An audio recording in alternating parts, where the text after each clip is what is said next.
Hi, so I'm Raul Ramirez, and then we have our very special guest from New Zealand, so Eric.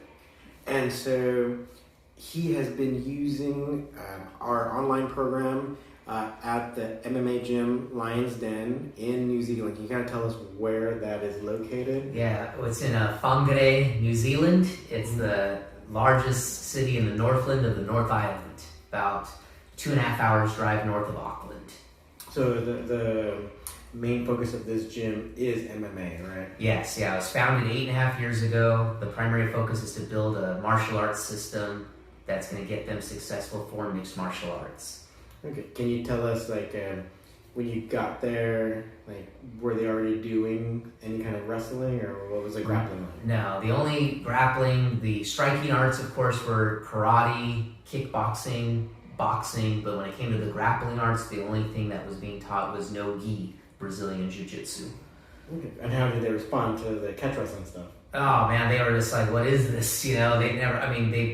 Wrestling's not part of the culture in New Zealand or in Australia, so they didn't know the differences and distinctions between folk style, freestyle, and never even heard of catch. They had heard of freestyle because of the Olympics, but when it came to catch wrestling, they definitely didn't have the knowledge.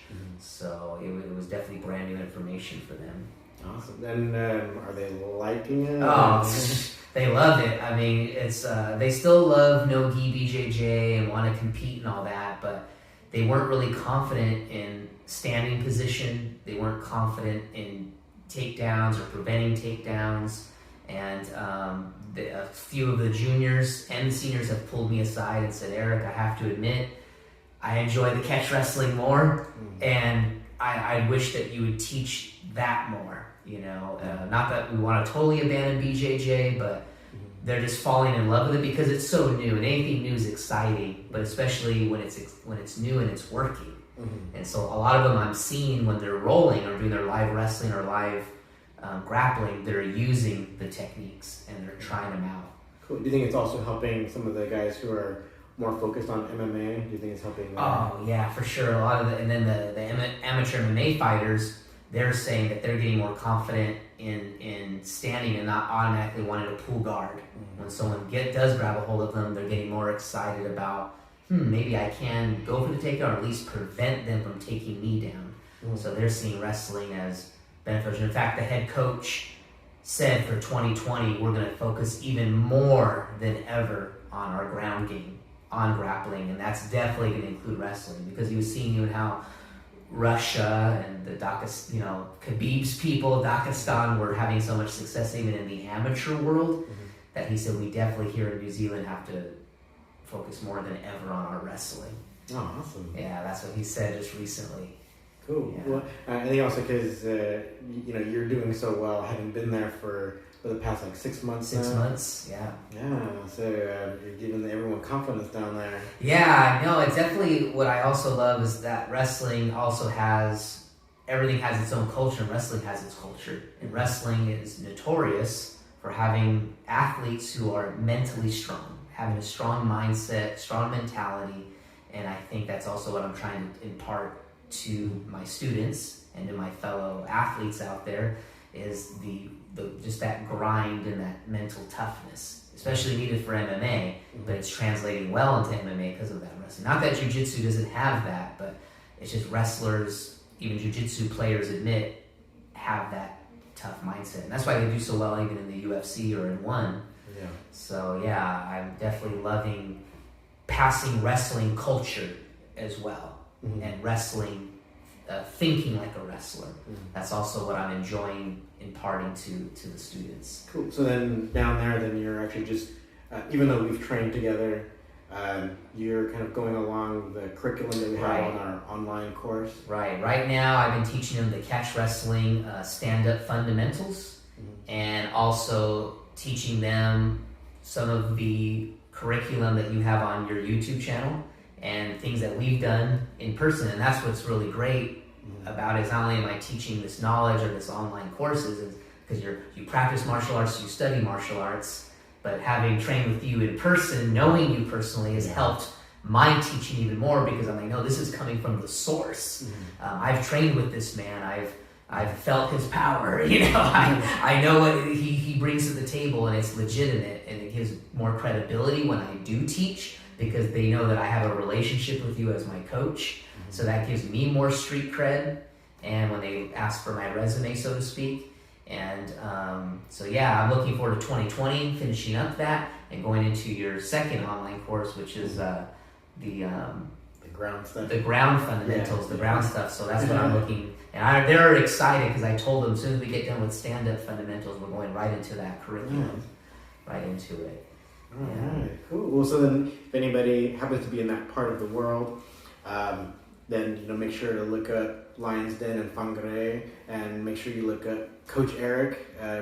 You're pretty much the grappling coach then. Yeah, pretty much. Yeah, I overseen all the juniors. I assist Coach Ryan with the seniors, but pretty much I've been blessed and fortunate for Coach Ryan to give me that platform. Awesome. So yeah, I definitely moved into a coach role like yourself, and so definitely excited about being able to now impart to people and see them accomplish some things and make it about them, which is a lot of coaching is giving, And so I've definitely been stretched and grown a lot from just being an athlete, now thinking like a coach. Great. How could I best serve my students? And your curriculum and your channel and knowing you has definitely provided me the tools and resources to do just that. Great. Yeah, because for that curriculum, I try to make sure, because there's a lot of different things in catch wrestling, and there's tons of different takedowns, like suplex and all that stuff, but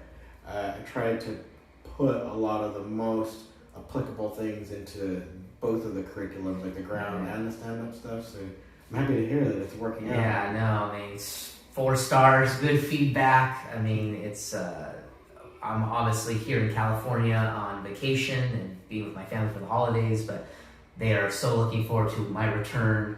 And they even all ask me, they said, "You're coming back, right?" I go, yeah, because it brings bringing wrestling has excited them. Even the girls, even the females, the juniors and the adults are loving wrestling and getting more confident as females that, hey, I know how to. Maybe I'm not confident to use the technique yet or go on the offense, but now I recognize when it's being set up on me, and I know how to defend it now. And so a lot of my students are also getting confident and comfortable, maybe not yet in applying some things, but they're getting confident and comfortable in recognizing, oh, I know what that is, or I know what an arm drag is, or I know what a bicep block is, or that guy's trying to overhook and collar, and they know how to maybe defend against it and prevent it from happening to them. So even the women are being empowered out there in Kiwi land because wrestling's giving them that confidence. Nice, awesome. Yeah, awesome. And they'll even go up against the boys, and sometimes they've gotten the takedowns. Great. And because they're getting confident, because they're getting that mindset. Yeah, and it's not just like strength techniques. No. It's actual technique that you can, get someone off balance, take them down. It's not like some big lift and suplex kind of thing. I'm so glad you brought that up, Coach, because that's sometimes the stereotype. Jiu-jitsu's technical, jiu-jitsu's cerebral, it's intelligent, it's leverage, and wrestling is just a bunch of gorillas who are meatheads, and it's just strength and it's just speed. And although that's important, wrestling also is technical. It's also intelligent. It's also leverage. It's also timing and precision and technique. And that's why the girls are able to get the guys, take them down and hold them down, because they're learning that wrestling is legitimate that way as well, not just no-gi BJJ. Awesome. All right. Well, I'm glad it's working out. So if anybody else is interested, then go to our website. It's like CWA Academy. I'll put the link down in the description. Also, let us know your questions. If there's anything in particular you guys want to know, just hit us up. But also, if you're in New Zealand, then you got to go to Lions Den and ask for Eric Flores. Yeah. Okay. Well, thanks for letting people know how it's working out. It's great to be with you again, Coach. And no, for sure, I have no problem now that we talked about this in videos before, and now the dream is coming to pass. It's actually happening. It was an idea. Now it's taking fruition. Taking catch wrestling, authentic catch wrestling knowledge, bringing it overseas, and introducing it to New Zealand. And I almost have to pinch myself because now it's actually happening. And so, no, thank you for investing in me as a student. And now I'm hoping to give it, pay it forward and give it now to the students over there. Nice. So, All right, yeah, cool. man. All right, well, thanks. And yeah, let us know if you have any questions.